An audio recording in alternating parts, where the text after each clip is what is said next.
Hello. It's another edition of the Ultimate Fighting Chat podcast. Don't you know it, boys? Let's go. This one is Fight Night, UFC Fight Night. It's Fight Island 6.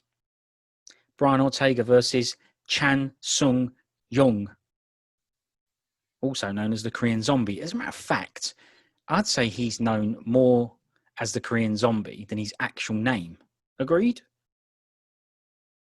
Do you know it comes up on the screen at the UFC events? It comes up on the screen. It says, Ortega versus Zombie. It's like, it's not his name. I got one of his T-shirts. You haven't? I have, yeah. I got one of his Never T-shirts. seen it. Two of them, actually. Well, first off, you haven't. There's two reasons. I haven't seen it, and you never offered to order me one at the same time. Have your size. Crap comment. After the Waller, I'm getting done again. No, the reason you won't have seen it is because it's too tight on me. So you've done a Waller? I've lost a bit of weight now. It might fit. I think I threw it away. Well, we're about to talk about him. All right. And you've thrown it away. This is, like I said, it's Fight Island 6. So we're still doing stuff from Abu Dhabi.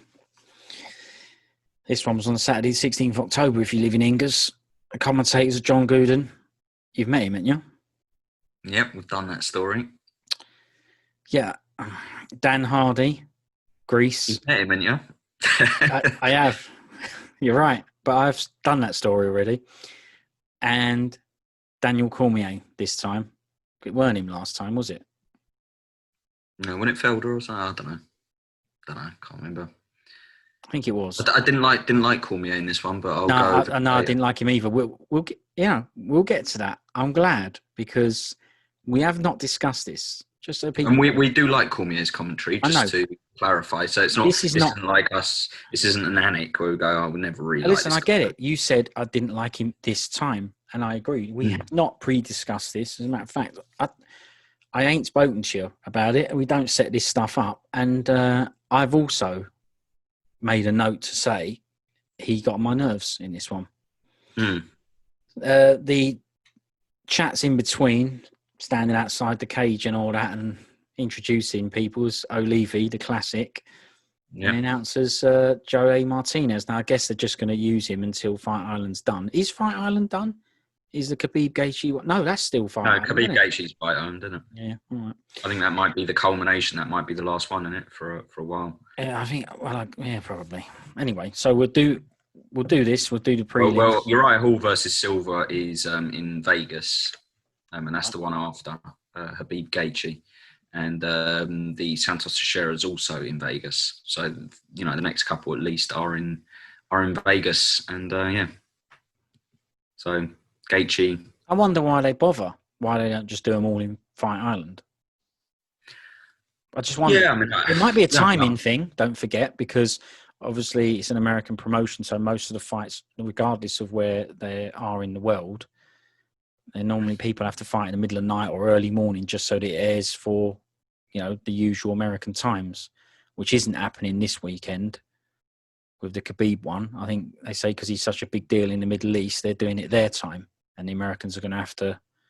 I can't remember whether they're going to have to stay up late or get up early in the morning. That bit I can't remember. But I do know it's not their usual early in the morning, though, or not.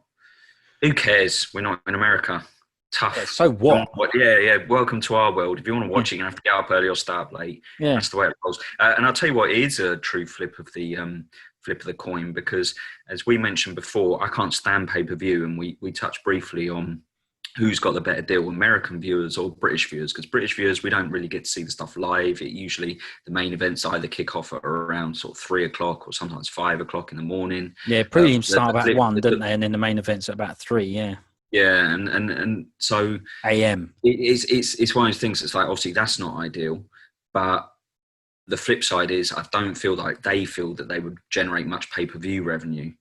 So they basically let us have all the events as part of our BT Sports subscription. Whereas in America, the big events, they obviously all get whacked for a $60-odd pay-per-view, but they get to watch it at 4 o'clock in the afternoon, 7 o'clock in the afternoon, do a barbecue, all that crap. Yeah. So I think because we've got the flip side this weekend, I'm hating it. I hate all this pay-per-view crap. You know, it really bugs me. They do it again for people who don't live in England or Britain. You know, they do it a lot with boxing, where they build up a guy for ages and ages and ages. You watch all his fights, you're following his career, you get invested in him a little bit. And the first time they have a title shot or something, it's like bang, 15 quid or 20 quid, and it really grinds my gears, because it's just, I don't know, it's almost like somebody, you go into the cinema, you watch 3/4 of a film, and then before the final, you know, sort of scene, someone comes in and goes, it's going to be an extra £5 to see the rest of that. It's like, yeah. Sod off. I've already paid through the nose for this. Like I say, we have to pay a TV license in this country, which is ridiculous anyway. We have to pay a TV license. On top of that, you now have to pay a Sky subscription. Then on top of that, you got to pay for a Sky Sports subscription. Then on top of that, you got, if you want Sky Sports, then on top of that, you got to pay BT Sport. And then on top of that, it's like, yeah, the first time we can hoodwink an extra couple of quid out of you, we do. During the pandemic, you know what? I'm really annoyed about this. And if you want Sky Movies, you're just talking about sport. If you want Sky Movies, you've got to pay for that. And that's on top of, okay, well, there's such a thing as Netflix now and Disney Plus and all these things, Amazon Prime. You don't have to buy them, by the way. I'm saying if you really want, but the TV license is compulsory. You have to have that. Yeah, and then people say, well, it's not if you don't watch live TV. But the thing is the TV license isn't just because you watch, say, BBC One, BBC Two, or BBC Three and Four or whatever live. It's if you watch any TV live, you have to pay a TV license, even if it's got nothing to do with the BBC, and the funding goes to the BBC. It's like, I'm not even watching the BBC. The BBC's trash, but yeah, I have to pay to support the BBC. Is there anything good just on the BBC? Because I want to watch 90 Day Fiancé, you know, at the time. Is there anything good on the BBC? The Apprentice, Dragon's Den. That's all I watch. That's the only time I watch BBC. I Doctor don't even watch it live. I just set up series link and watch it when I want to watch it. Huh? It's Doctor Who BBC. Yeah. Terrible. I mean, anyone who don't live in England who ain't seen Doctor Who, it's the biggest load of junk. Yeah, but strangely enough, I've never watched one episode of any of the versions ever. Didn't like it as a kid. Don't like it as a man. It stinks. You know, the only good thing about it is the music. Music's amazing. That is good, yeah. Yeah, I really do like that music. But the thing that annoys me about this pay-per-view, right, is not so much the Gaethje, the Magomed one. That does annoy me. I hope it doesn't set a precedent. We've kind of mentioned this before. Well, we've had it before. It's not a precedent, but the last time we had it was ages ago. But it has happened twice before. John Jones was one. Yeah, McGregor Mayweather. Obviously, that was in the UFC. But, you know, cross-promotional sort of thing. There's a John Jones fight, and I can't remember what fight it was, but it's definitely John Jones. Yeah, there's not been many, to be fair. And what I'll also say is the UFC really has pulled out all the stops to keep the wheels turning during this pandemic and stuff. So I think they've been wicked, and I don't like it. I'm never going to like pay-per-view, but I'm going to cut them some slack on this one. I'm just here. I know they listen. They'll be pleased to hear that. But what I will say, it ain't them. It's BT Sport. No, but it'll be an agreement between the two of them, isn't it? Because will it though? I don't know. Yeah, you're still getting a big slice of that pay-per-view money. But the thing is, the thing that's really annoying me about it is you've now got football is now pay-per-view. I had a question about this because the boy told me about this. I wanted to speak to you about this. So it's funny you bring it up.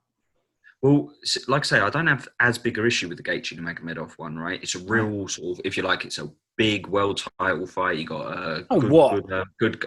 I agree. I'm just saying, right? There's a title fight on there. Yeah, I know. I'm just saying that it doesn't. It's on a UK friendly hour. It's a big fight. All these things. I ain't happy about it. I'm just saying I can find some justification for it. The Premier League, right, is since the pandemic has been screening all the games live, right? Not for free. It's on TV license, Sky Sports, all that garbage. BT Sport for the other games, right? So you've had to pay something for them. Yeah. But fans can't go to the stadium to watch it, right? Yeah. And now after they're supporting, anti-capitalist, sort of organisations, let's say, they're now seeing a little money spinning opportunity because now they're charging for football matches. So this weekend you had Sheffield United v Fulham, an absolute. Is that for me? Yeah, I'm putting my hand. I want to answer this. All right, go on. Yeah, go on then. Okay. mid-rant. Been told about this. Go on, and I have to be honest, I don't watch football, right? But it doesn't matter. I got told about it by someone who does love and watch football and has been watching it, over the last few weeks, and no crowds and doing all of that. And my immediate thing when he told me about it and complained about, listen, I've got to pay for a Crystal Palace versus, I'm sure it was it Fulham as well? I can't remember. A Crystal Palace match. Sheffield United, Fulham, but it's like Villa on tonight, and it's against Leeds, and that's 15 quid. Yeah, well, that's what he said about Palace. He likes Palace, right? So he said 15 quid for that, but there's another match on tomorrow that's on BT Sport. To him, he doesn't have to pay, but of course you do. Like you say, it's part of the subscription. It's on BT Sport. He said that is a bigger match, and that's nothing, essentially. And he said, but if I want to watch this Crystal Palace one, it's 15 quid. Now, my immediate thing, not being a football fan, not following it, so very different to UFC, was, but what do you expect when they have no fans buying tickets? I mean, that just think of how much has gone. So they're still playing. Everyone's still showing up. I mean, as in like the workforce is still showing up. The bloke who mows the lawn and all that. I don't know what they do, but I'm guessing there's a bloke who mows the lawn. Yeah, the groundsman, Yeah, the referee, the lines blokes, the people who film it all, the commentators, the players, they're all still there. And normally they do that in front of a crowd, but it's not just for entertainment for the crowd and just so that it can be G'd on. It's ticket sales, right? That cost money to get into that ground. And all that money, they're still doing that, and now they're not getting that money. So is it wrong, or is it that bad that they're asking 15 quid? Now, I don't know. It just seemed a bit common sense to go, if you want me to keep putting this football on, then you're going to have to pay your entrance fee. Now, normally, if you're sitting at home, you don't have to pay your entrance fee, although we've agreed you do, because TV isn't free, right? However, a bloke who goes to the matches, like he used to go to the matches and everything, he'd be paying, I don't know how much a ticket is to get to a Palace game. How much? I mean, I should have asked him this. Quid. It's about 20 quid. 20 quid. Yeah. Right. It depends on where you sit and all that, obviously, but yeah. Okay. Just, for some grounds, it's a lot more expensive than that. But let's just say, because the boy's scum, and like peasant and all that, he'll get the bleachers. So 20 correct, quid. Yeah. So, yeah.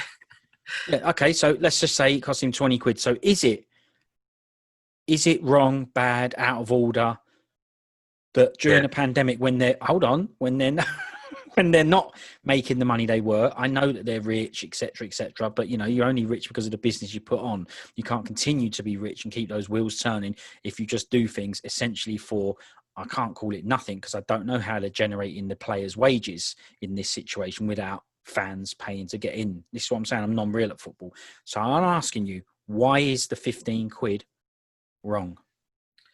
Okay, well, in my opinion, right, I don't know for sure. I probably have to do a little bit of research, but I think the match day ticket sales are a fraction of what clubs generate cash-wise, because stadiums. Yeah, but you hot dogs.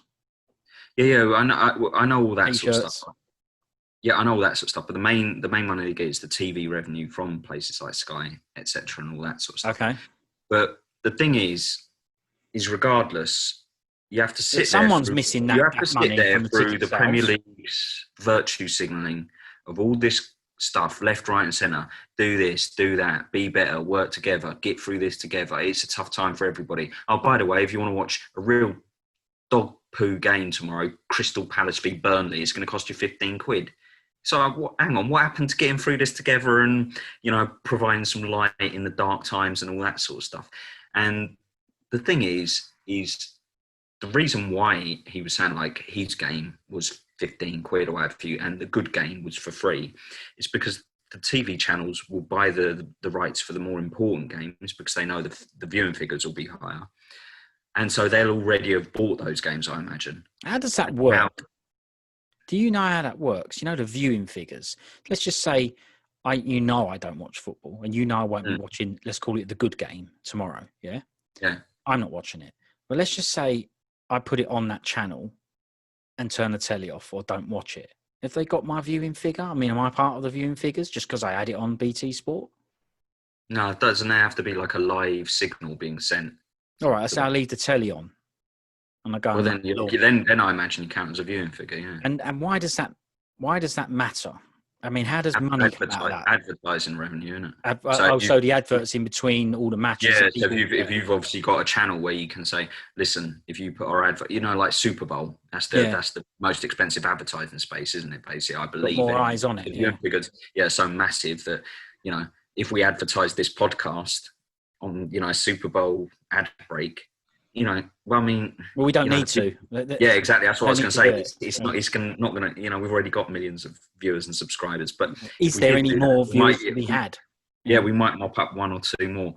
But the thing is I just think it's out of order that they finished the league. They showed all the games because the reason they showed the games is because fans couldn't get to the games.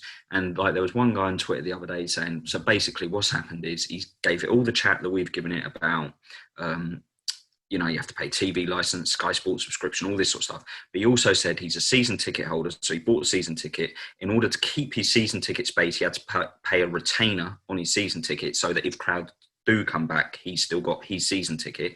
Then if he wants to watch a game that he's been banned from going to watch, he's now got to pay another 15 quid.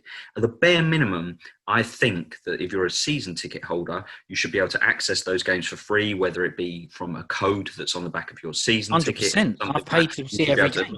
I've paid to see this already, and you should be allowed to watch it. I agree with that. But how do you know that a season ticket bloke don't get it free? Because this is what this guy on Twitter was saying. He was like, basically, I've paid to see this match and I should be able to see this match, but because crowds aren't allowed in, I've now got to pay an extra 15 quid on top of the retainer I'm paying for my season ticket and on top of all the other stuff. So that's garbage. And I'm just, look, the Premier League don't need unprecedented situation. So is it that bad? The Premier League don't need any more money. They are absolute leeches and bloodsuckers, right? And you're talking about people that earn outrageous amounts of money a week, and we're going, like I say, they're all sitting there with NHS badges on their lapels and all this sort of stuff, and it's like, but you can't give us Crystal Palace v Burnley for free. It's like, get real, man. There's probably about 300 people nationwide that want to watch that game. But like you said, it's not free. They're just charging extra. Yeah, just charging. It ain't free in the first place. Never. Well, of course it's not. Yeah, but this is the other thing. You see, they're already generating a hell of a lot of cash through TV revenue, and that's where their main bulk comes from. It ain't from selling hot dogs and this, that, and the other. I'm sure that helps, but it helps the hot dog. It ain't from that, and they're just. I just hate the Premier League, especially the way they've behaved over the last year or so. They can get lost, but I'm probably just bitter because I can't watch Villa tonight. We could go top of the table. Yeah, but that does make a difference, right? For about 100 years. Yeah. What? Sorry. That does make a difference, right? Because you do want to watch that. Of course, this doesn't make any difference to me. Look, I can still. Instead, I've got to sit here chatting to you. Brilliant. Imagine that. Well, I don't have to. I'm doing it, and it's brilliant, right? But the truth is, it is easier for me to go, oh, is it really that bad and all that? But if you ask me about something I do enjoy and I do want to watch, I'm annoyed about this weekend, aren't I? 1995 for UFC. So I do get it. I don't know why Khabib and Gaethje is 20 quid and why Cyphers isn't. Well, apparently this guy, I was surprised by this, but apparently this Gaethje and Magomedov card is, according to Dana, and he's a promoter and he's going to say this, but he said it's tracking to be their biggest ever fight. Yeah, I'm surprised by that, but that's what he said. Yeah, I bet it won't. When the figures come out, there's no way it's touching any of the Conor fights. It ain't. Nope. But I do think people. Or Cyphers. Nah, ain't gonna. Yeah, Cyphers. People tune in for people like Cyphers. You're guaranteed knockouts. That's why they buy the main card, because Cyphers is the warm up, isn't it? That's right. Yeah, I see a juicy knockout and think, I'll see some more of that. So I don't know about the football. Like I said, I used the real basic thing of they were getting, basically 15 quid from you before, and now they're getting not nothing, but they're not getting that 15 quid anymore. So if they want the okay, so here's an example. How does the stadium stay clean, safe? Because obviously the chairs have all got to be qual, and make sure the floor's not going to cave in, and the roof doesn't leak and stuff like that. So it still needs maintenance, like toilets and sewerage, insurance, all the things that come with any property. I mean, I know they're rich, right? But the business model is the business model, and it's based on having a certain amount of revenue coming in from wherever it's coming in from. And one of those revenue streams has been cut off. Now, partly to your point, it's been cut off for a lot of people. So the bloke who's bought a season ticket, he might not have a job now. Maybe he hasn't. Who knows, right? So it's tough for everyone. But does that mean that they shouldn't be charging? I know you're saying, because I don't watch it, right? So I know you're saying it doesn't go with their behavior and their attitude. It does make a difference, right? Because it's a bit pretentious and a bit, say one thing, do another, sitting there being all do-gooders. But when it comes down to it, it's like, I ain't a do-gooder. I want my sheets. I want paying for this. So I do get it makes a difference because I'm not in it. I don't see it. So I'm not trying to be, it's all right. I'm just saying on the surface, I kind of understood and went, oh, he just wants the ticket sale. I didn't think of the season ticket holders and stuff like that either. I didn't know he would have to pay because that's a bad one. But look, there's two sides to every story. There always is, right? And you can always justify or find some justification for, for pretty much any action or most actions anyway. But I just think at the end of the day, they were streaming all these games. At the end of last season, they were showing all the matches. They started off this season showing all the matches, and now to me, it seems like someone's gone, why do we keep giving these? Well, that's what I thought. Giving this away for free when we can actually make a little bit out of this. Yeah, he never mentioned. It doesn't matter. It's only say 500 people want to watch Crystal Palace v Burnley because that is all it's going to be, right? It's still better to get that 10 grand than it is to get nothing, and that's what it feels like to me. It feels like a cash grab. At a bad time when, like you say, people are losing jobs, people don't, are only on 80% of wages, struggling, want to go back to work, can't go back to work, don't know if they've got a job to even go back depressed. to. And you got, I've got, yeah, exactly, yeah. Need stuff to escape to. We said this before, didn't we, about the UFC, that they've actually kept a little bit of, I don't like to be over the top with this stuff, but, it is nice to see some good fights and stuff like that at the end of a very boring, monotonous week when you've been locked at home all week and this and that. It's a little ray of sunshine, right? That kind of garbage, right? It's that kind of thing, and like I say, it's being exploited. And yeah, they could turn around to me and go, yeah, well, you're saying it's being exploited. We're the ones being exploited because we should have been making £1 million from ticket and hot dog sales this weekend, and we ain't. So why should we give that £1 million to you guys? Nothing. But you're also talking about footballers that charge, not footballers, but football clubs that charge £80 for a replica top that costs about three quid to manufacture and stuff like that. Just don't tell me you ain't got the money for it. I ain't swallowing that nonsense. It's a cash grab. That's the end of it. No, it ain't. I've got new things to add to it. As we've been chatting, I want to talk about Chancellor. How did we get from Chancellor Young onto this? But go on. Right. I don't know, right? Because the UFC at the weekend is going to charge pay-per-view and so are football, right? But here's one for you. So you said they weren't charging for games. And you're right, they can't have been because I haven't been told anything about football. Now he's coming to me complaining, going, listen, they're charging 15 quid for Palace. Bloody ridiculous, right? They weren't doing that before. How about this, right? How about at the start of the pandemic, they went, well, first off, there was no matches, right? No stadiums couldn't be open. Then they decided they were going to do it with no fans. How long has that been, roughly? The no fan matches. Oh, it's been for the last few months or so. Well, let's call it a few months, right? Okay. So 2-3 months, they decided to do that. Maybe business plan wise, they looked at it and went, we can do this for a few months and it will go back to normal, but we can handle it. And then after a few months, the government keeps saying things like new rules and this, that, and the other, and fans still can't go to stadiums. So they went, well, look, now the few months is done. It don't look like it's going back to normal. We're going to have a new normal business model. We have to start charging. So maybe they handled it for a bit, and now that that's why you had a period of non-charging, and now they're going, no, we're going to have to. I don't know. I ain't sitting in the boardroom. Like I say, you can find justification for it. And all that sort of stuff. And it's always going to upset people when things that they used to get for free, all of a sudden you tack a little price tag on the end of it. Of course. And like I say, this can't, let's just say, for example, that this crap, I can't think of a better word, carries on for, the next year or two. Well, you can't just keep doing everything the same for a couple of years, especially if it's detrimental to your business model. Of course. But, I don't know. Look, why does it have to be that much? 15 quid. That's too much. No, you said no because you said it's too much money. 20 quid for a crap ticket, and it's 5 quid cheaper than a crap ticket. I know you didn't know the ticket price. Yeah, but people don't go. But look, I don't like going to football matches. I can tell you, I've been to a few, right, and I hated each and every one of them. You know what I'm like. I'm not a bloke who sings on the terraces, has a beer, and then has a punch up after. That ain't my thing. I told you I went and watched Aston Villa once. We equalised. Everybody was going bananas, hugging each other, and I stood there with my arms crossed because it ain't my thing, right? I don't do that. But a lot of people, they go for the atmosphere. They go for. I've seen lots of people, to me, acting like big girls' blouses, right? But I've seen people on Twitter going all stuff like, I really miss, Villa Park. I feel so terrible that I can't get down there. Getting withdrawal, all that sort of stuff, right? It means different stuff to different people, and I just think it's a bit exploitive. That's all. And all right, hang on.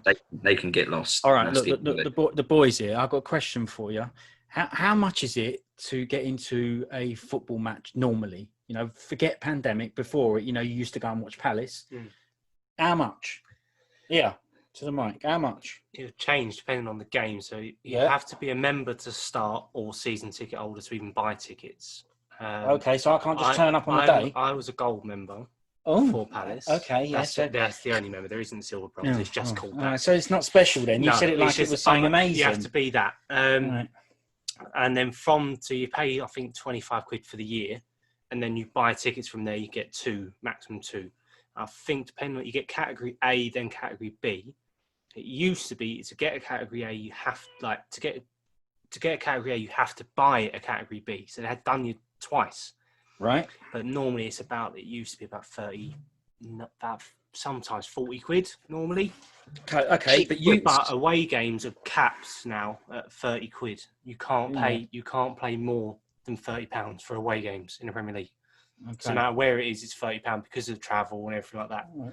But home games, about 40 quid on average. Okay, so that's like $60 basically. Dollars. About the equivalent of $60. Why can't we just do it in pounds? Why? Well, we can, but we're talking about the pay-per-views in America, and obviously for American people who might listen, they want to know roughly how much that is in dollars. Okay. You mean for the international viewers? Yeah. Of course. Sorry, for the international viewers, understandable. Okay, right. What is it? What is it in euros for the international viewers? Oh well, that's almost 1-to-1 now, isn't it? Because of because of Brexit and all that sort of stuff. That's almost 1-to-1. Why does Brexit have to be said in that voice? Well, everything bad that happens in this country for the next 30 years is going to be because of Brexit. But 40 quid is about 40 quid is what, about €45, something like that. Okay.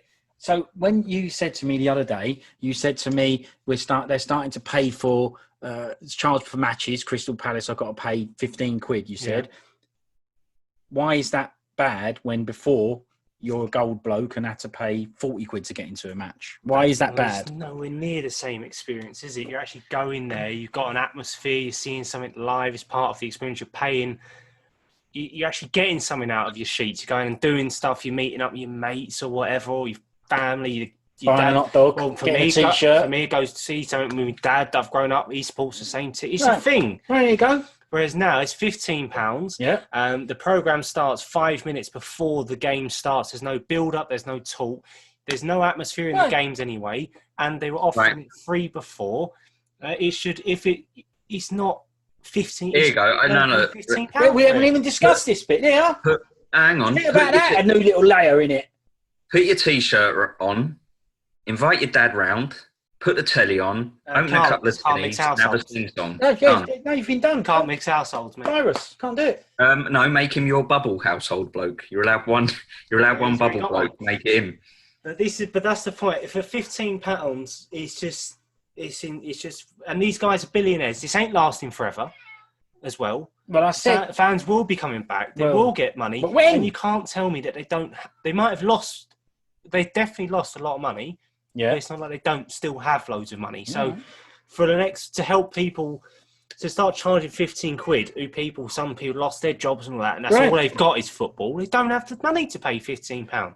No, listen, he agrees with you.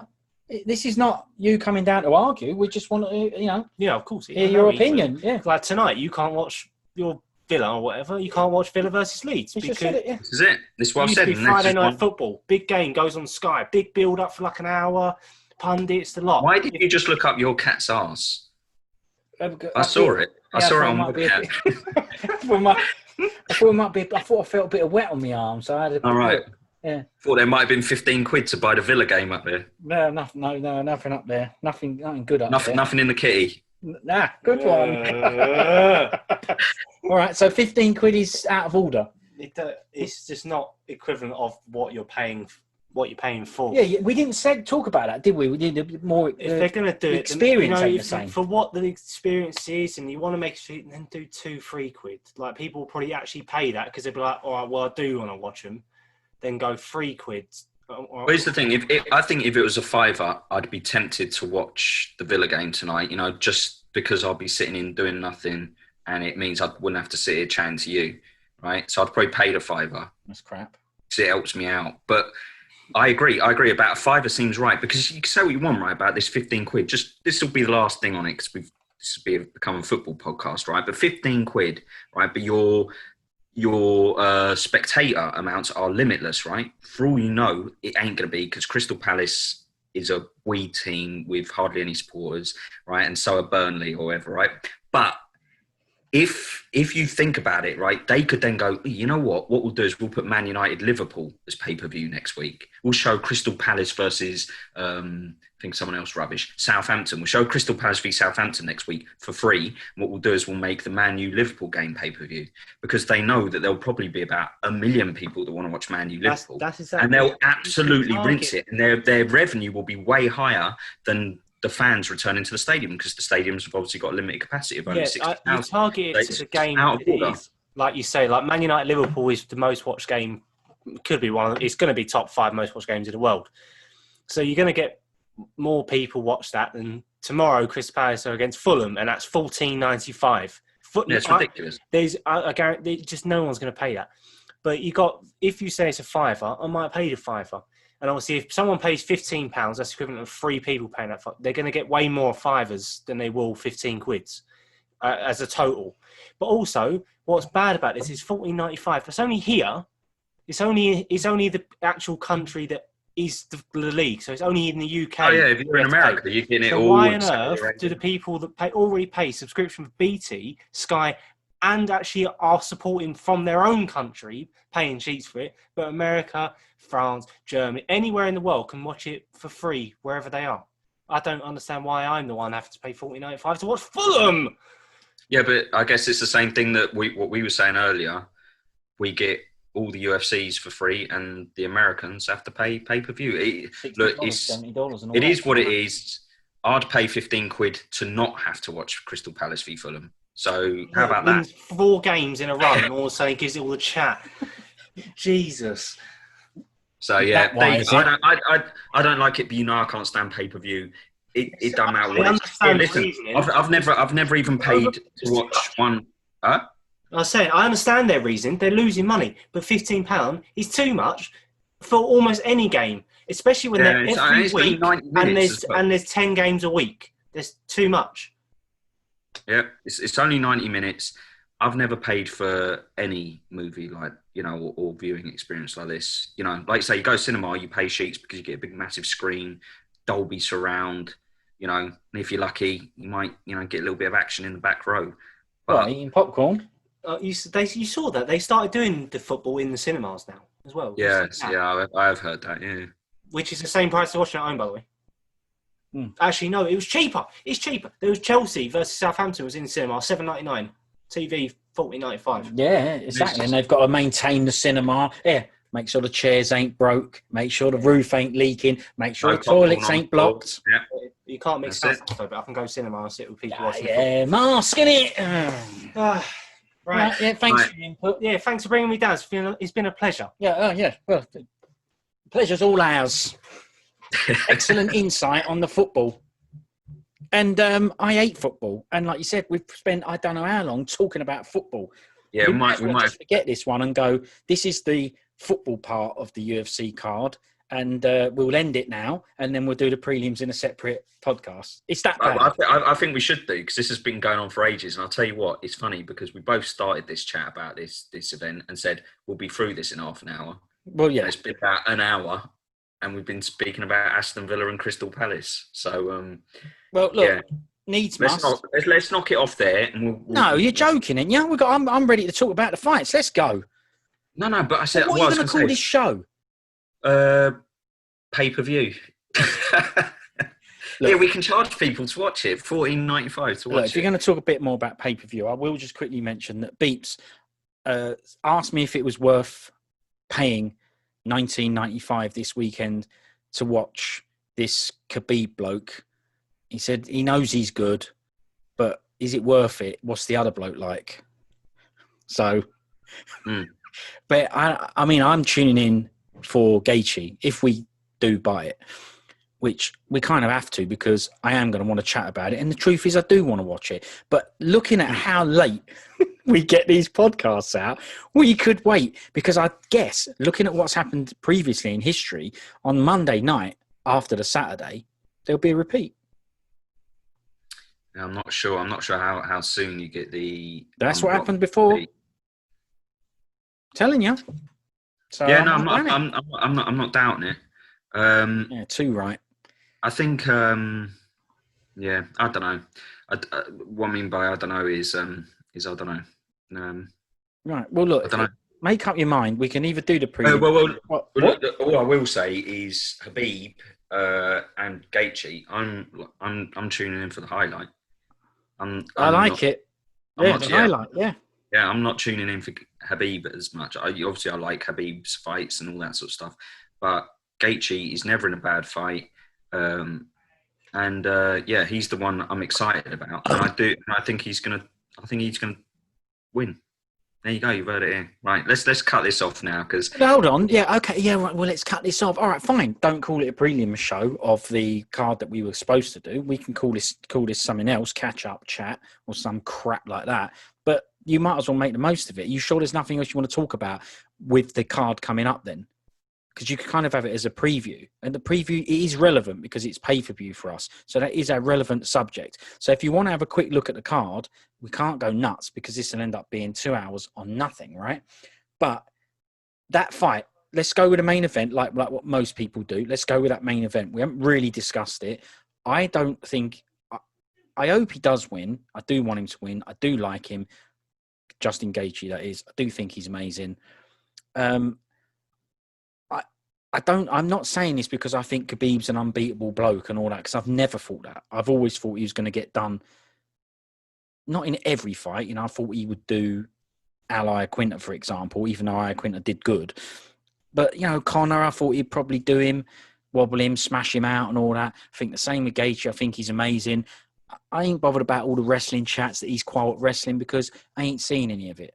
And it's American wrestling, not the same version. And Poirier, who might not be a wrestler, but he's still an amazing fighter. And Khabib just done him in about 2 seconds flat, right? And this isn't a bloke who's scared of anyone. This isn't a bloke who's worried about the bright lights or who's going to be nervous. Sure, he's nervous about getting the belt and winning the fight. Sure, but it'd be like that with any other fight. So when you see blokes like that get done, it does make you go, am I just going to get the same thing over again? Am I just going to get this again? He's just going to do him? Because I'd say, and I won't say, I know for a fact that McGregor's striking is way better than Gaethje's. It is. Overall, it's definitely better, right? Sharper, more accurate. His left hand is definitely more powers, but overall, maybe Gaethje's got a bit more total power for a longer period of time, over a longer period of time. But I just... Better leg kicks as well.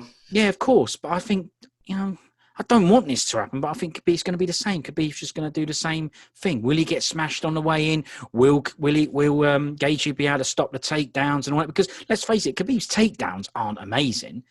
They ain't double leg son ends driving through. They ain't that. They take advantage of striking and stuff and go underneath. But he's good at just grabbing an ankle, grabbing a leg, and pulling people down. Pushing them up against the fence, dragging them down, grabbing hold of their wrists and controlling them and just beating them up. Do you not think it's going to be the same story? Nice. Nah. Nice bicep. That's why I said I think Gaethje's going to win. But why? He's great, right? But so far, you haven't had him to see him deal with anything like that. You know, Michael Johnson, he's an American wrestler, right? But all he does is go in and do strikes and gets done. Tony Ferguson is amazing, as in he can do everything. He's got an unorthodox style. He's brilliant at jits, and he's great, right? But again, he always just strikes unless someone puts him in a different position. Then he'll do something else about it. But again, it's a feet fight again, right? On the feet fight. I mean, that's all that Gaethje's had, isn't he? Yeah, but Barboza, I think he's not like he's going to go, well, let's just shoot in and take him down. You know, right? Yeah, Cerrone. Cerrone, another bloke. Yeah, Muay Thai bloke. What else is he for? James Vick. James Vick has got a boxing gloves tattoo, so he's telling you what he's all about. Yeah, right. He's been cut, by the way. Well, I mean, he's crap. Eddie Alvarez. I still don't know why he got cut, Vic. He was getting blazed out a lot, wasn't he? Yeah. All right, no worries. Whatever. He lost his last 4, didn't he? And 3 of them were by KO. So it's not. Yeah. All right, see you later. I ain't crying about it. Look, to be fair to him, he had a real rough run of fighters. You know, he had Gaethje, Felder, Hooker, and Nico Price. He was giving it all the chat though, saying he could mash anyone. It was. Yeah. Look, it's one of those classic things of someone getting a little bit ahead of themselves, you know, and he probably would have been better off just sticking, leaving his head below the parapet, let's say. But I say that fights like you've just mentioned them, it's a tough run, and Nico Price is amazing, but to me, that was the right level, and he got done at that level as well. Yeah, I know, but the 3 before that, I would all say, that's... Yeah, well, let's put it like this, when the other 3 were announced against Vic, I was 99% sure the other blokes, the blokes that won, well, they're top contenders, aren't they? It's simple as that. They're top 5 blokes, yeah. Yeah. Well, with Price, I was a little bit like, oh, this one's a bit of a 50-50. And he lost, but I maybe would have given him one more 50-50 fight. One more bloke around, say, sort of ranked 15 and below. Not 15, 15's too high. 20 and below, let's say. But anyway, we're not here to talk about Vic. Big fan of Vic. Nah. The thing with... I'll just leave it at that. The thing with Gaethje is... I like the fact that, like you were saying, the Magomedov, he isn't a sort of double leg power through in the middle of the cage sort of fighter. He is someone who basically rams you up against that fence, and then he just sort of like manages to like hug you and drag you down, doesn't he? Do you remember against Trujillo, where he kept on dragging? And I think Trujillo's corner said, I think they said something really stupid like, stop being taken down or something. It's like, it's true. Yeah, thanks for the advice, guys. It's I didn't realise it was that simple. But yeah. So the fact that Gaethje's recognised that, he's already said, hasn't he? If I end up on my back or I end up on my back to the fence, I'm going to lose the fight, basically. And I like the fact that he's recognised that he recognises the severity of that. I just think that he's a wrestler. He's not jiu-jitsu, right? He's a wrestler. He wants to be on top. Gaethje? Yeah, he wants to be on top. Yeah, not on the bottom, trying to get away. He's a wrestler. I guess in wrestling, listen, I don't know now about wrestling, but I believe in wrestling, once a bloke gets you down and pins you down, the ref stands you both, back up or whatever. So I don't know how much wriggling and...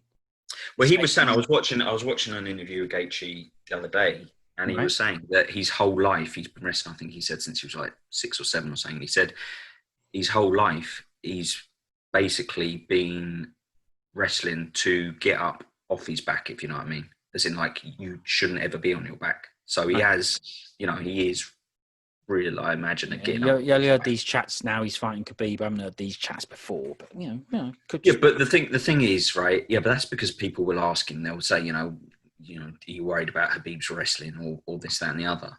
But he has had in these fights with other people, when it's become a real, as it invariably has become a real slugfest, people have tried to take him down and no one succeeded. I just think that... Yeah, but we've agreed it. Taking him down is not the same. The Khabib version ain't the same. It ain't a standard takedown. It's just, he goes over you like a blanket and don't let go of you. I think, though, that there was still something in the back of McGregor's mind in that fight where he had one eye on the takedown, right? Very conscious of the takedown threat, let's say. Ask because him. he did. Well, I know he watches the show. I know he listens to the show. Maybe he'll leave a comment and say, "Don't talk about me like that. I never had one on nothing." Well, he spoke the other day, didn't he, saying that he thought he was winning that Khabib fight up until the trip in round 4. So he may well have been. I need to rewatch it. I can't imagine he was. All I do know is I do believe he won round 3. He definitely lost round 2 because he got clobbered down to the mat and stuff like that. So I guess the only round in question is round 1. I do remember round 1, Khabib having a lot of top control, but I remember him not doing anything with it. But I can't imagine. I mean, I'd have to rewatch, but so would I, yeah. But I can't imagine I had Conor ahead after round 3 or something like that. But I still feel he had like one eye on the threat of the takedown, and it kind of does limit your striking. He wasn't striking as fluidly and as freely as he does, say, against Holloway or Poirier or any of those people, right? Or Alvarez. Whereas I think Gaethje's going to be a bit more confident just to fight the way he fights, because I do think he's got that belief in getting up off his back. Didn't you think that Poirier was going to have the same belief? Did he look like maybe his beliefs are beliefs? What was? Yeah, maybe his disbeliefs are beliefs, but that's right. Isn't your disbeliefs your beliefs, though? I mean, you know. Well, look, he's yeah, but I don't think he's not. Now, yeah, he's not as decorated a wrestler as Gaethje is. I mean, I don't know much about wrestling. I don't know how it works in the States now, but I don't believe he is. And don't matter. He's a I just fighter. I think Gaethje's he knows about getting rear naked choked and put up against fences, right? This is a guy with a proper camp. He doesn't even need a camp. He's real at fighting. He's had loads of fights. He knew it was going to happen or what could happen. I'm going to say let it happen. There's no way he wanted to lose that fight. But, he seemed to have no control over that result. But I have seen Khabib, get smashed before, punched. I'm not saying he's got done, but he has been. He got rocked a couple of times by Michael Johnson. I mean, that was the time where I saw him and went, "Oh, that looked like he was almost going to get smashed out there." If you spoke to Javier Mendez, he would go, "Yeah, but that was ages ago. He's better now." That's what he'd tell you, right? I'm not even saying he's wrong, but I have always thought this guy is open to get smashed out, right? Because of his style, the fact that he'll do anything to cover you up like a blanket and get you down and beat you up, right? Because I don't know if I've ever seen anyone get up once he's done the blanket move on him. But so far, no one's punched him in the head enough to keep him away. Iaquinta, I mean, why has that guy done the best? Has he done the best against him? Has he had the best performance? It depends on what you kind of ain't, has he? Because if anything, it was quite an even striking match against someone who's supposedly not real at striking. But then why is Iaquinta real at striking? He's wrestling as well. Well, it depends on what you consider the best. Is it just lasting the course the best, or is someone who actually posed a real genuine threat or a moment of uncertainty? Because I would say, without looking at his records off the top of my head, the person that I watched and went, "Oh, you almost done him," was Michael Johnson. A couple of times he landed a couple of big sort of punches that I went, "Oh, he's kind of got him a little bit wobbly here." Outside of that, I'd say Conor actually done better than some people think. He took a round off him, for one, in my opinion, round 3, I think it was. He kind of stuffed that first takedown in the first round. I don't think he kind of treated it with enough urgency, but he sort of, limited the offensive output in the first round. I thought he'd done all right, and then he kind of got mashed in round 2, didn't he? But I thought he'd done okay. But let's be honest, there's obviously also, T-Bow? T-Bow's the one where people say that fight was quite close. I've rewatched since I thought Magomed won the decision straightforward enough, but some people say that was really tight. But I just think that Gaethje's got the right mindset. And we've said before that it doesn't take much to shift the balance of a fight. So it only takes one big punch to land for the Magomed to go, "Oh, I don't want to get clobbered by that again." For him to not wrestle in the same way, not take the same chances, not be as aggressive as he usually is. And that can change the whole outlook of a fight. And I just think Gaethje's going to clobber him with a shot before Nurmagomedov gets in on him. Not necessarily round 1. It could happen in round 3 or whatever. Yeah, I just think at some stage Gaethje just throws with wild, reckless abandon. He was a lot better in that Ferguson fight. He showed a lot more control and actually a lot more skill. but I just think he will. I think he'll connect with something that will change the way Khabib fights into a way we haven't seen before. And I think I'm going for a Gaethje win. Every so often you get a feeling for a bit of an underdog. This is my one. I'm going for Gaethje. I could look like a total div, on Sunday morning. When he gets, just crushed on the floor and pummeled. But I'm going for Gaethje. And, all right, that's good. What we'll do is we'll turn this show into a where you might put your money where your mouth is. Right? We'll turn it into that because I didn't say I was that confident. No, we'll do it right. So on the main card, we've done that pick. Now I'm going Khabib, and you're going Gaethje. Right? You might want to make a note of these because I am going to go through all of them now, right from the bottom. Right, and it don't matter whether you know the blokes. It doesn't matter. Right? That's the fun of it. Yeah, you don't know. Joel Alvarez versus Alexander Yakovlev. Now, I'm going Joel Alvarez. Do I have to say how? Nah, that'll do. Otherwise, no, it don't, though, does it? Because you have to have a tie. If it gets tiebreaker, you go. What round? Don't have to say how. Maybe just what round? Nah, let's just do that. All right, let's do that for now. So we're both going Alvarez, yeah. Yep. Okay, I don't have the odds on that fight. Then you've got Lyanna Jojo versus Miranda Maverick. I think. No, you can pick first this time. I'll go Maverick. Yeah. Well, it's not very interesting. This, so am I. I'm going Maverick as well because I've got a shot and she looks all muscle business. That might mean that she gets done though. You know what I mean? Possibly. No breath version. Okay, well that's that one. So we've agreed on that. That's bad. Then we've got Darton Jung versus Smiling Sam Alvey. Mint. Absolutely fantastic. I'm going Smiling Sam. Sorry. Blimey. All right, I'll go Darton Jung. Oh, you're going to get well done. Okay, this is the first win to me. Okay, the next fight, I can't say it's good. I was going to say it's good because it's Alex Cowboy Oliveira, who is brilliant, versus Shavkat Rakhmonov. He don't look like a Shavkat Rakhmonov, does he? But anyway, I'm going Oliveira. Yeah, he's missed weight, hasn't he, Oliveira? What, for this fight? Yeah, I think it's a bit regular with that guy, isn't it? Oof. Okay, that's pretty bad. I can't change it. Thanks for the information. If the information comes first, I might use it to sway my decision, but it's too late. I've picked Oliveira. Who are you going with? I'm going to go with... I do think Oliveira's a good... I don't think he's good. I think he's a real roughhouse, but I'm going to go with Shavkat. Are we making notes of these? Because I ain't. Yeah, don't worry about it. Shavkat. We can listen. We'll have to listen back if we want to know one. That's the point. You can choose the next one first. It's Nathaniel Wood versus Casey Kenny. I remember Casey Kenny. We've seen him recently. Yeah, I think pickets, mate. I actually think this is quite a difficult one to pick. So do I. Yeah. Why do I have to go first on this one? You don't. Thanks. All right. Kenny. Not the bloke from the boxing gym. Casey Kenny. Yeah. All right. All right. I'm gonna do the patriotic version. I'm gonna go with Nathaniel Wood. I like it. Yeah. I mean, I hope he wins. Yeah, I find him a little bit. I find he just gets clipped a bit too easy. Well, he's a picket, isn't he? What about another Kenny? Can you think of another Kenny that we both know?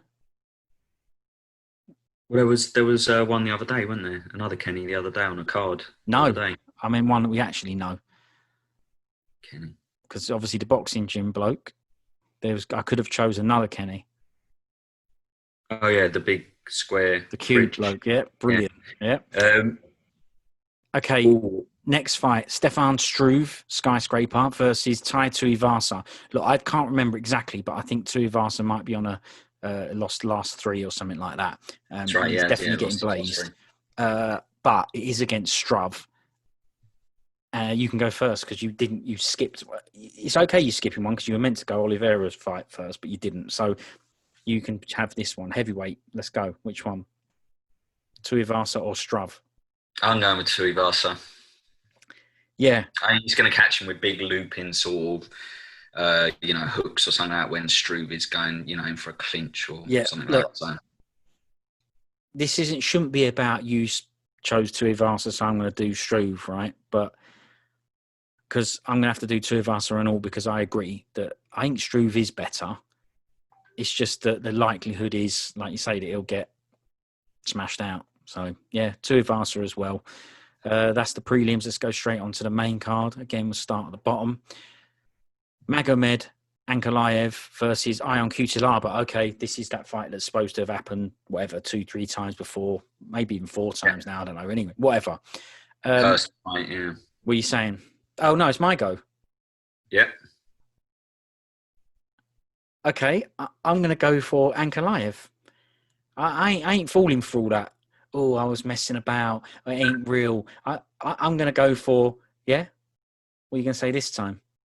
That's what I'm going for. I'm going to have Angkolyev doing a Muhammad Ali standing over him, but not saying, what's my name, or say my name now, or do you remember me now, whatever that stupid picture is, right? He's going to be standing over him going, what happened to the clown on the back? Is this clown on the back? You smashed out on the floor, or is this real? Which one is it? So, Angkolyev, speak to you later. And I really like that Cutelaba. But go on, next. What are you saying? Yeah, I told you I like Cutelaba, and he looks like somebody in 90 Day Fiancé that I'm watching at the moment. But I don't know if you should have admitted that. All right, yeah. I really don't know how to pick this fight because obviously Ankalaev was winning that fight last time. The playing possum was playing possum because you'd actually got blazed, and you actually were in trouble. You're able to play possum when you've been hit by something. Otherwise, you're playing possum. You can't be possum if nothing's hit you and you're wobbling around everywhere. Makes no sense. So, yeah, agreed. Yeah, so I don't know. I really like Cutelaba a lot, but I think I've got to go for Ankalaev as well. Yes, I wasn't expecting that. Okay. And it's a good way to think about it. No, I'm going to make it interesting. I'm going Cutelaba. Okay, well, I liked your thought process going, well, I've seen him fight before. And whether you believe that or not, you were getting done. So, yeah, I like your thought process. No, Cutelaba was definitely, he wasn't just losing that fight. He was getting picked up. He didn't really land anything in response, but he got clobbered about 6, 7, 8 times. And there's nothing to really suggest that he would win that fight other than the fact that I like him. So I'm picking him. All right, but if I was putting my money where my mouth is, if I was generally putting a bet on here, I'll be putting on Ankalaev, but I'm going for Cutelaba. All right, okay. Next fight, look, just Lauren Murphy first. Yeah, I'll go for Murphy. Next. Oh, sorry, what you go for? Okay, I'm going to make it interesting and go for Shakirova because I think Murphy's bloody terrible. I don't know who Lilia, I will know at some point, but I don't know at the moment who she is. But I do know Lauren Murphy is, and she's crap. Next fight, Jacob Malcoon versus Philip Hawes. Oh, God, double weird name.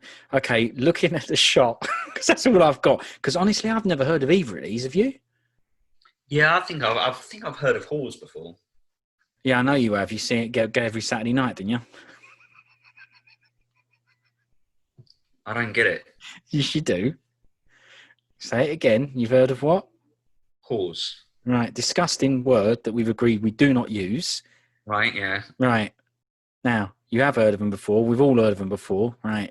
Yeah, but I ain't seen any on a Saturday night. But I'm going to go for... Beat ones then. I'm going to go for Phil Hawes. Is that the muscle business? Yeah. Well, I'm going to... You know what I'm going to say? I'm going to say he's got too much muscle. That ain't a fighting bod. That's a beach bod. I'm going for Malcoon. All right. Alexander Volkov versus Walt Harris trying to be non-witter shot.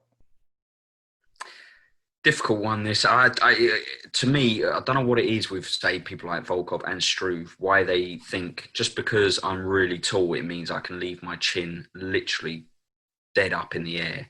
I don't know why that is. I think they'd be looking down. If anything, it would be a little more tucked away.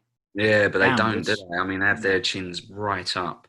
So I think I'm going to go for Walt Harris with the shock here. I don't know if he is the favourite or not, but I imagine that Volkov is the higher ranked fighter. So I'm going to go with Walt Harris for the same reason. He is a higher ranked. He's number 7 and Harris is 10. So he's higher ranked, but it doesn't have the odds on here.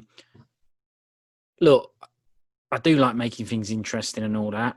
And I do think that Volkov's striking is better, a bit cleaner, a bit sharper. I'm not saying he's good. I'm just saying he has a little bit more traditional looking striking. But I'm going to go with Harris as well. And I think like a bit like that Struv fight we've just done, I think he's just going to, charge through and do him. If you don't do him quick, though, in the first round and a half, 2 rounds, I think Volkov will win. Because don't forget, he's got nice knees up the mid and all that on a stockier bloke. And he's just got a bit more of that peppering volume sort of striking approach. Seems to have breath for, whereas Walt Harris don't have breath. Then an amazing co-main event, Robert Whittaker versus Jared Cannonier. I mean, brilliant. I'm going Cannonier. I mean, quite easy as well. Okay, right. One thing I'm going to say about a couple of things I want to say about Cannonier. He's brilliant. One, look, he used to fight at heavyweight, right? And he just goes to show that, because he did have not the worst bod in heavyweight history. That was all right. But, it was okay, but it was definitely soft, right? But it just goes to show if you train and you train hard, you watch your diet, look at that guy now, down to middleweight. And his body looks amazing. I don't know if you've seen him at the weigh-ins and stuff, but he looks amazing. I don't know how the skin, he hasn't got any saggy skin or anything like that. I don't know. I wonder, it is weird. Have you seen it? I mean, his body, he looks like a Men's Health magazine cover guy. Yeah. It looks amazing. How on earth you can make that big a transformation? And not know that he's been with her before. Like if two of us done the same thing, forget it. He wouldn't look the same because he's got all the set bod. Yeah, you can always you can see some people and go, oh wow, he's really made a big change. Look, he's got a great bod now, but you can see that perhaps he used to be a bit overweight. Because like you say, he's got a little bit of a saggy pouch at the bottom, at the top of the waistline or something. This guy ain't. I mean, he's literally. I saw him walking down on one of the embedded shows. He's got like a waist that you could get your hands around. Yeah, he's got massive shoulders. I'm sorry, how's he got rid of all that saggy skin? Where have the abs come from? I mean, just amazing transformation. But do you not think? I'm not saying if someone said to me, he should be used as a poster boy for that on Biggest Loser and whatever. Or like if they're down at the UFC gyms, whatever. I don't know. Wherever, not even just UFC. I'm just saying a bit more mainstream. But even if he does, if they do a UFC weight loss video or something, he should be the cover bloke. Because, I mean, he's just... No. Whoa, hang on a minute. Dolce, what the heck? How dare you? When was the last time you saw him? He's been cut adrift. I think you're right there, because he used to be actually more prominent at the weigh-ins than the fighters themselves. Yeah, he used to try and get involved in the stare-downs. Yeah. Now he's... stared off. But I'm just saying they should use him. But although a lot of people not would say he's cheating, but he's an athlete, a sportsman. He doesn't have a full-time job anymore, and his job is to train and fight. So that doesn't take away what he's achieved. He could have just stayed at heavyweight, no problem, right? Mm-hmm. Doesn't take away what he's achieved. I'm just saying if you put him on, say, The Biggest Loser or something like that as a thing, he does show what you can achieve, but I agree with you that it's probably better in UFC terms for other fighters who also might not necessarily have to be at heavyweight, better for their health, etc., etc. He's probably better down at the PI chatting to other fighters about, look, this is how you fix your bod. So yeah, but he's brilliant. He needs to be utilised more for what he's managed, not fighting, but bod, because I do amazing. I'd love to know how he did that. Yeah. Well, but can I just say, why are you so convinced he's going to win? When you look at his resume, it's bloody brilliant. It's not that impressive, his resume. I don't give two. He's qual, right? I think he's really good. And so do I, by the way. I'm just saying, why do you think? Because, you're right. Good question. The reason isn't because of how good I think he is. It's what Whittaker's like now. He's more the reason I'm going with Cannonier.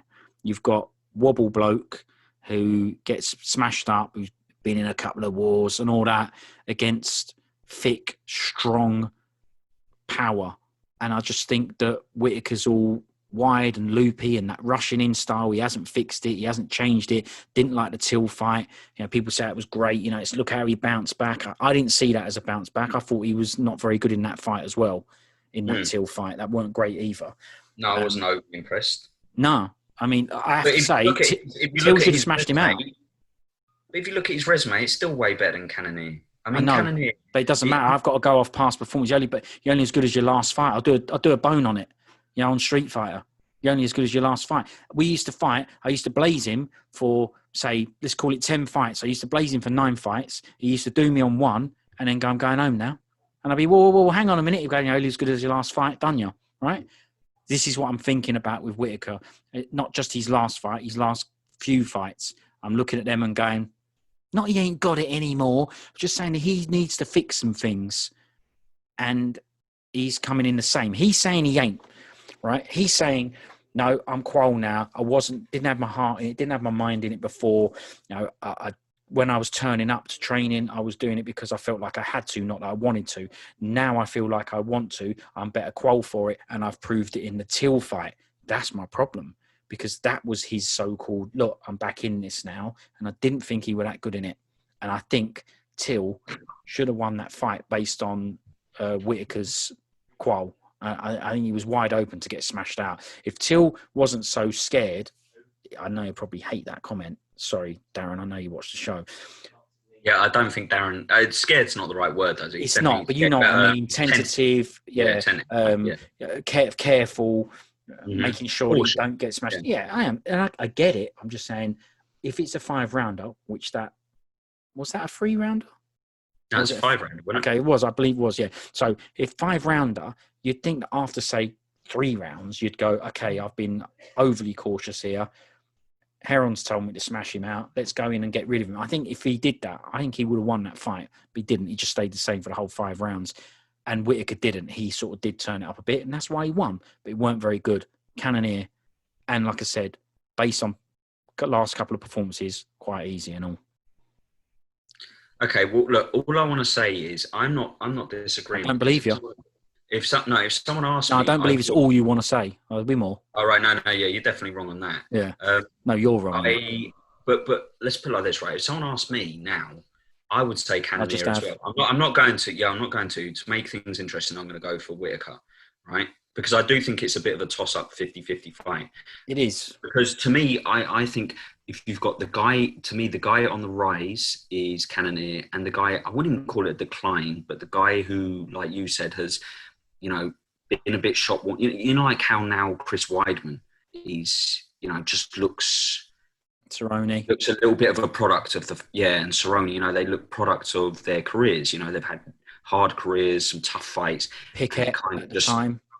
Yeah, it just kind of sort of shows those, you know, it sort of shows in their ability to take damage, to fight through things. I just got a feeling that there's going to be a bit of a leftover with Whittaker. And Cannonier, I think, is a guy on the rise. You know, there's a lot of hype about him. He's obviously taken it serious because his bod looks amazing. He's, you know, sort of, if you like, he's got a little bit of momentum. Crystals. What? He's got crystals. With that prediction, crystals. No, he does. No, he has crystals, doesn't he, to help him out and all. He's like his spiritual method. He does crystal versions, yeah. So he's got that. Whittaker don't do crystals. Yeah, well, there you go. Right.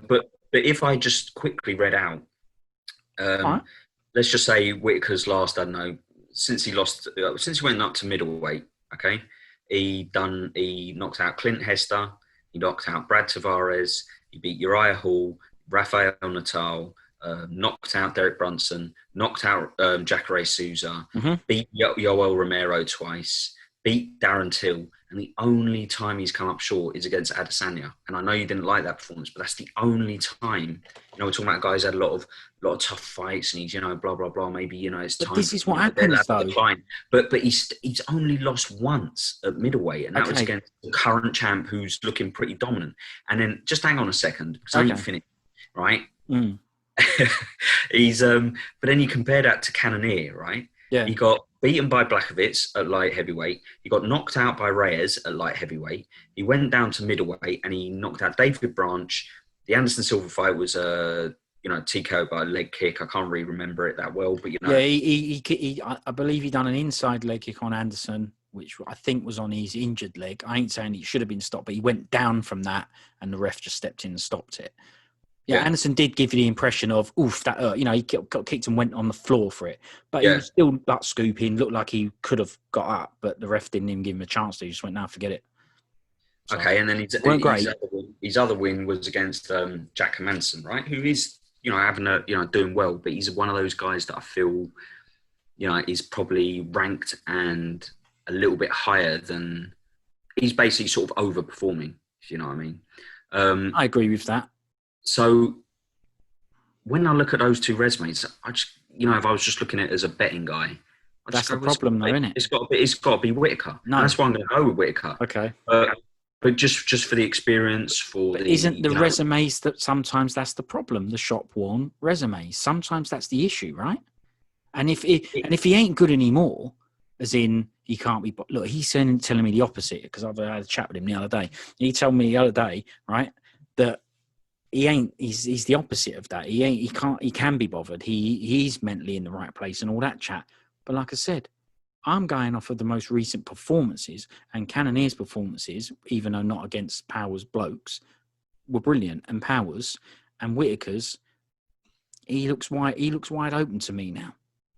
He looks wide open. Yeah, that's fair. Look, I feel the same as you, right? I said that I think if I had to put money on it again, I would probably lean towards Cannonier, but I'm going to go with I'm going to do is it my head over my heart, that kind of version, or is it my heart over my head? Anyway, I'm going to do that, and I'm going to go with... I don't know, actually, which one it is now. You've just said that for you, what you're saying, yeah. But I'm going to go with Whittaker just because I feel that... Let's just say he sort of, not outclassed, because I don't think he's going to, but let's just say he uses a bit of a grapple-heavy approach and sort of manages to beat Cannonier that way. I'd kind of go, well, that was obvious, wasn't it? I mean, look at his resume compared to his. It was obvious he was going to win. I can definitely see a way for Cannonier to win a fight. I'm just saying that common sense-wise, I just look at those two resumes and look at those two fighters and go, well, it's got to be Whittaker. Okay, that's fine, but I'm going based on what I've seen, not what's written down on paper. Yeah, that's fair enough. Yeah, and I do think there's 100% arguments for both things. And I listen. I think Whittaker is amazing. I think he's a brilliant bloke, and I think he's a really good fighter. But I think people have. I don't want to do that version of they figured him out. I'm just saying he don't look that great anymore because the method he's got of hanging back and charging in when he's ready to, a bit like Machida, a bit like what Romero does, it's not working for him. It ain't working for him. He got smashed out by Till for doing it. Yeah. I can see him walking onto a big shot from Cannonier, who's is a decent and he ain't going to be tentative like Darren Till is. He might be, but looking at his other performances, he ain't going to be. If he manages to knock Whittaker on the floor, he's going to lean over him and smash his face into the fence. He ain't going to go, don't worry about it. You can get up and blaze me out for the next few rounds. It's only a 3-rounder, isn't it? If it's the co-main as well. That makes a difference. I didn't think about that. You know what? I'm not changing my mind. I think that plays into Cannonier's favour. I think that plays into Cannonier's favour. Do you? I thought it would be more Whitters, more point scoring, staying on the outside, flick here and there, as long as he don't do charge-ins. No, I just think... Charging moves don't work. Whittaker's had 5-round fights. He's a bit more experienced in 5-round fights. I think he's a guy who maybe can switch up the game plan a bit more over a longer course of a fight. Whereas Cannonier is probably, if he's going to win, it will probably be an early knockout. I'd say if it goes to a decision, I'd probably think Whittaker's going to win it. But if it's a knockout, I'm pretty sure it's going to be Cannonier winning it. But we'll see. We'll see. But good, interesting fight, that one. Intriguing. My favourite fight on it. Well, apart from the Lauren Murphy. Oh yeah, obviously. Well, I was going to say it. Yeah, for me, it's my favourite. Well, the fight I'm looking forward to most is Lyanna Jojo versus Miranda Maverick. But sorry, I forgot about that one because that was on the prelims. Yeah, I did forget about that. Apologies. Yeah, still Murphy, but now Cannonier and Whittaker's gone to third favourite fight. Yeah, That's fair. Yeah, thanks for reminding me. I mean, I might not even bother watching the Magomed Gaethje. No, I just need to know what's happened. Just need to know the result, really. Yeah, I know. Yeah, wow, one can wrestle, one can strike. Big deal. Who are you? You're picking the Magomedov, aren't you? And I'm picking Gaethje. So quite a lot of different picks in that one. That's usually a sign of a decent card, that is. So, well, yeah, rather than just all be run of the mill. Yeah. Right. So we'll use that as a rough preview show. Chat about, even though I introduced it as the prelims for that card, don't matter. That's just the way we roll, right? It'll be a preview show for UFC 254 and a chat about the pay-per-view debacle. If that's what it is. I mean, I don't know. There's arguments for and against. We won't repeat them. We won't go over them again because the arguments for and against it, they're at the beginning of this show. Enjoy it. That's all I'm going to say. Enjoy it. I enjoyed it. So we'll leave it there and I'll see you for what we originally tuned in for. Yeah. All right. Well, I'll speak to you in a bit then. Bye-bye. All right. See you later.